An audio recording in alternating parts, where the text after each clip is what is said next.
pagi semuanya. Perkenalkan, nama saya Muhammad Noval Zan Maghribi.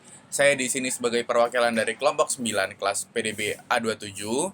Di sini saya bersama dengan tamu istimewa kita, yaitu Mas Rama dari Wakil Ketua Badan Eksekutif Mahasiswa Universitas Airlangga.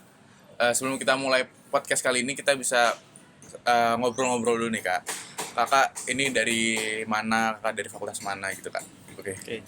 Sebelumnya terima kasih banyak ya sudah diundang di sini. Sebelumnya selamat pagi. Boleh perkenalan dulu ya saya. Saya Rama dari Fakultas Sains dan Teknologi. Pada periode ini diamanai sebagai Wakil Ketua BEM. Oke, siap. Kita langsung ngobrol-ngobrol aja nih ya, Boleh, Kak. boleh. Ada beberapa pertanyaan dari kami mahasiswa yang emang harus kami ketahui sebelumnya supaya kita itu bisa sadar akan relasi dan juga sikap solidaritas di lingkungan mahasiswa ini. Yang pertama, kalau menurut kakak sendiri, seberapa penting relasi dan sikap solidaritas di lingkungan mahasiswa gitu, Kak? Kalau perihal penting ya, saya rasa penting dan tambah satu lagi mendesak gitu.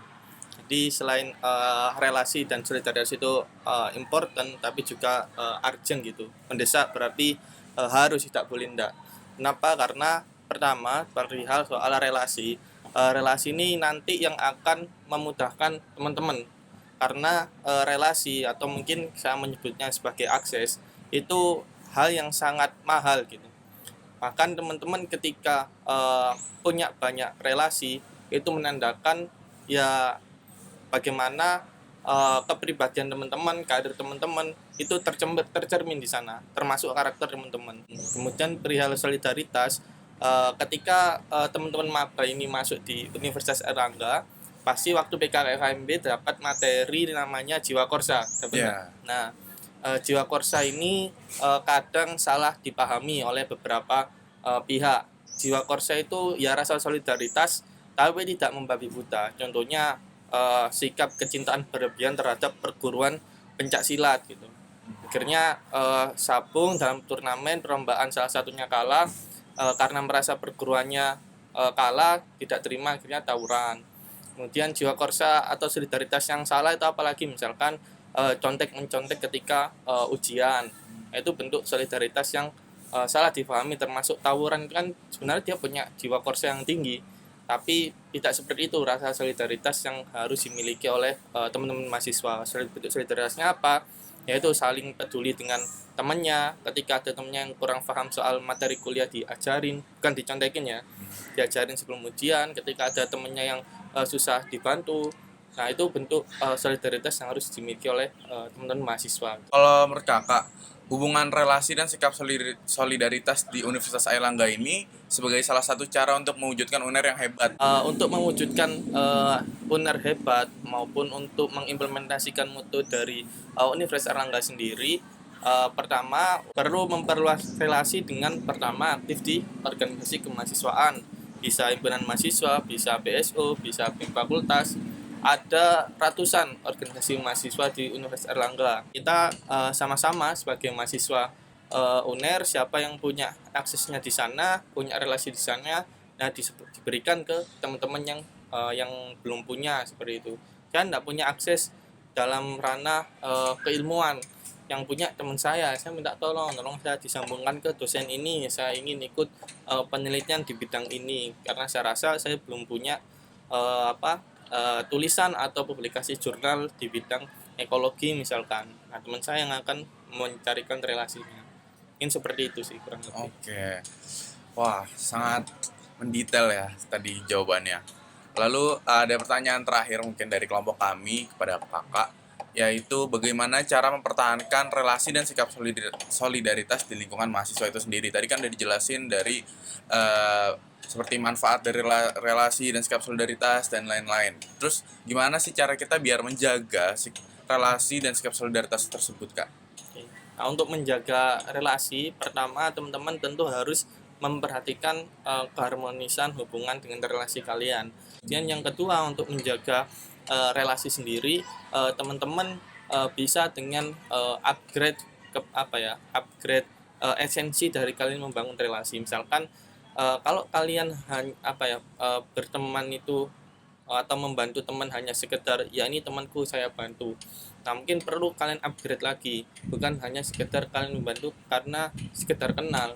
Kemudian untuk menjaga solidaritas, saya rasa tidak jauh berbeda dengan teman-teman menjaga relasi. Cuman untuk menjaga solidaritas ini perlu sesering mungkin teman-teman untuk melakukan berbagai hal secara bersama-sama. Jadi jangan sampai ada teman kalian yang ada di jurusan kalian itu merasa ditinggal, yang lainnya kerja kelompok bareng, ngerjakan tugas bareng, belajar bareng, ada yang tidak diajak gitu. Atau misalkan ada sebuah organisasi, mereka berangkat bareng, mereka upgrade skill bareng, tapi ada satu orang yang tidak diajak bareng. Nah, itu akan mempengaruhi solidaritas di sebuah kelompok. Oke, terima kasih Kak atas jawaban-jawaban dari pertanyaan-pertanyaan yang sudah kami berikan kepada Kakak. Jadi izinkan saya untuk merangkum jawaban-jawaban dari Kakak tadi ya Kak. Untuk pertanyaan pertama tadi, eh, apakah penting seberapa penting relasi dan sikap solidaritas di lingkungan mahasiswa? Nah, kalau dari yang saya tangkap, itu yang pertama itu memang sikap solidaritas dan relasi ini memang sangat penting dan mendesak ya Kak.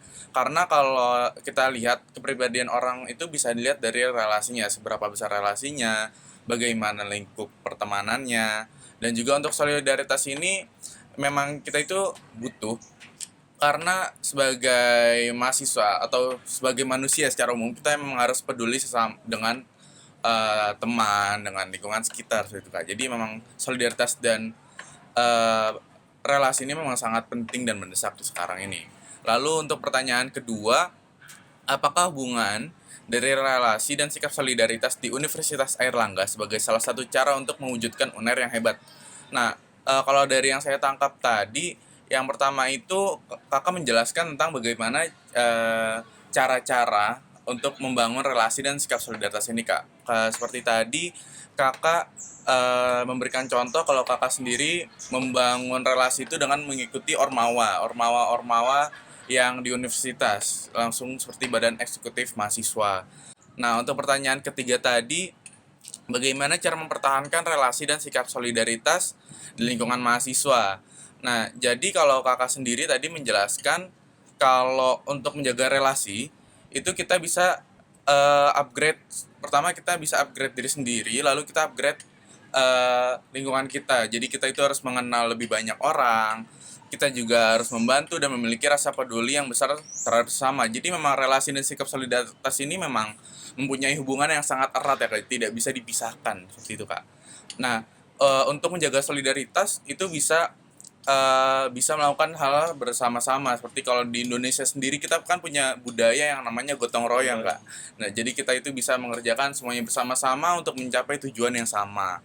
Nah, dan juga contoh lainnya adalah kita tidak apatis, kita tidak meninggalkan teman, kita harus mengajak teman kita yang memang sedang kesulitan atau memang dia itu butuh bantuan dan tidak ada yang bisa memberi bantuan, maka kita sebagai teman kita harus memberikan bantuan seperti itu Kak. Baik, eh, seperti itu aja sih Kak. Kita ngobrol-ngobrol untuk pagi hari ini. Terima kasih Kakak sudah menyempatkan waktunya, waktu yang sibuk Kakak untuk bersedia menjadi pembicara di podcast kami. Semoga ilmu yang Kakak sudah berikan ke kami itu bisa bermanfaat bagi kami dan khususnya bagi para penonton di sana. Ya, izinkan saya untuk menutup perbincangan kali ini. Selamat pagi semuanya.